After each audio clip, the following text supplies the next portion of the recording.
ورحمۃ اللہ وبرکاتہ۔ آج ہم بات کریں گے 7 حرام کاموں کے حوالے سے جو ہمیں نہیں کرنے چاہیے، جن سے ہمیں بچنا ہے، اور بڑا سخت معاملہ ہے اس کا۔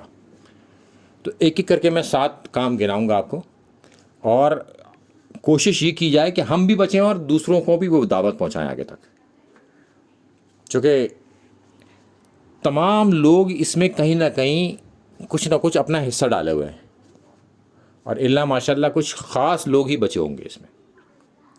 سب سے پہلے اللہ کے ساتھ شرک کرنا، یہ اتنا بڑا گناہ ہے، اتنا بڑا گناہ ہے کہ اس کی کوئی معافی نہیں ہے۔ اللہ تعالیٰ سب معاف کر دے گا، شرک معاف نہیں کرے گا۔ اور آپ دیکھیں گے اکثریت لوگوں کی جو شرک میں مبتلا ہے، کہیں نہ کہیں اللہ کے علاوہ دیگر لوگوں سے مانگ رہے ہیں۔ غائب میں مدد مانگنا، اور مثال دیتے ہیں بھئی امی سے بھی تو روٹی مانگتے ہیں، امی تو زندہ ہے نا، زندہ سے مانگو۔ امی اگر قبر کے اندر ہے اور اس سے بھی روٹی مانگو گے تو بھی شرک۔ غائب میں نہیں مدد مانگ سکتے۔ دعا مانگنا، دعا کیا ہے؟ عبادت، اور ہم پیروں کے مزاروں پر جا کر دعائیں مانگ رہے ہیں، تو ہم ان کی گویا عبادت کر رہے ہیں۔ اللہ کے علاوہ کسی اور کی عبادت کرنا شرک ہے۔ دکھلاوے کے لیے نماز پڑھنا، روزہ رکھنا، زکوٰۃ دینا شرک ہے۔ تو بچیں اس سب سے۔ دوسرا، جادو۔ ایک جاہل طبقہ ہماری قوم کا جادو ٹونوں اور دیگر چیزوں میں پھنسا ہوا ہے۔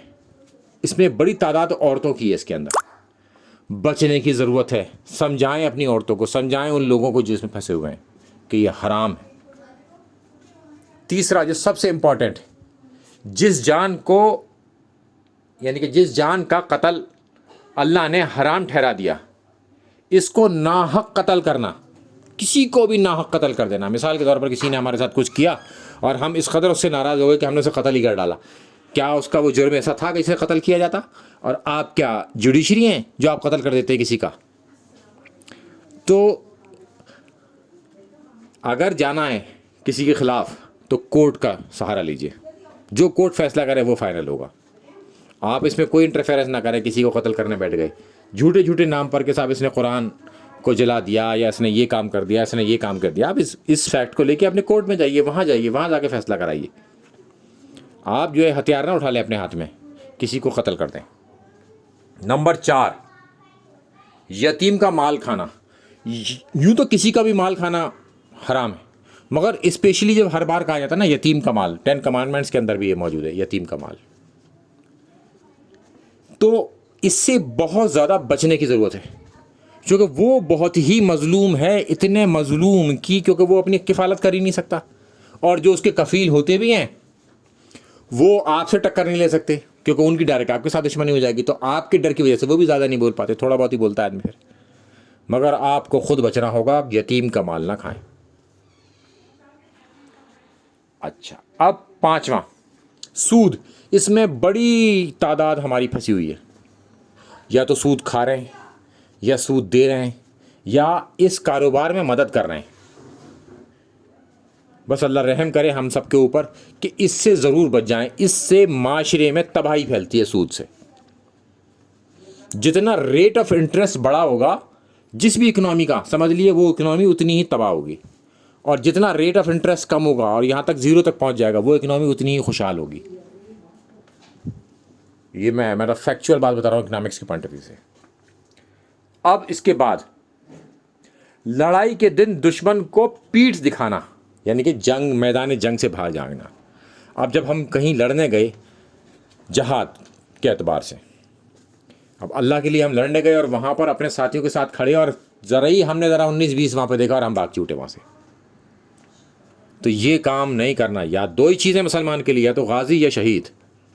غازی ہوتا ہے فاتح قومیں جو ہے ڈیسیزن لیتی ہیں، وہی اپنے قانون جو ہے لاگو کرتی ہیں، اور مسلمان آج پٹا ہوا ہے، فاتح نہیں ہے۔ آج یہود اور عیسائی جو ہے یہ فاتح قوم ہے، انہوں نے چیزوں کو ڈومینیٹ کیا ہے۔ یہ ہمارے لیے فیصلے کرتے ہیں کہ کون سے ہتھیار ہمارے ملکوں کو آنے ہیں، کون سے نہیں، کس ٹیکنالوجی کو مسلمان حاصل کر سکتے ہیں، نہیں کر سکتے۔ مسلمانوں میں اتنی ہمت بھی نہیں کہ اگر سارے وہ ملک کسی ایک ملک کو مار رہے ہوں تو ان کو دفاعی کر دیں, منہ سے ہی منع کر دیں کہ ایسا مت کرو. اتنی بھی ہمت نہیں, کوئی عمل دکھانا تو بہت بڑی بات ہے. اب جو 7واں امپورٹنٹ پوائنٹ ہے وہ ہے پاک دامن عورتوں پر الزامات لگانا. اب یہ جو ہے ہمارے معاشرے میں بہت زیادہ ہے.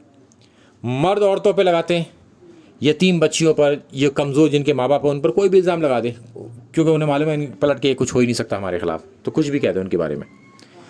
اور یہ سب سے خطرناک جب ہو جاتا ہے جب ایک عورت دوسری عورت پہ لگا رہی ہوتی ہے, اور اکثر جو ہے ساسوں کو دیکھا گیا, نندوں کو دیکھا گیا, انہوں نے جو ہے الزام لگا دیے بہو کے اوپر.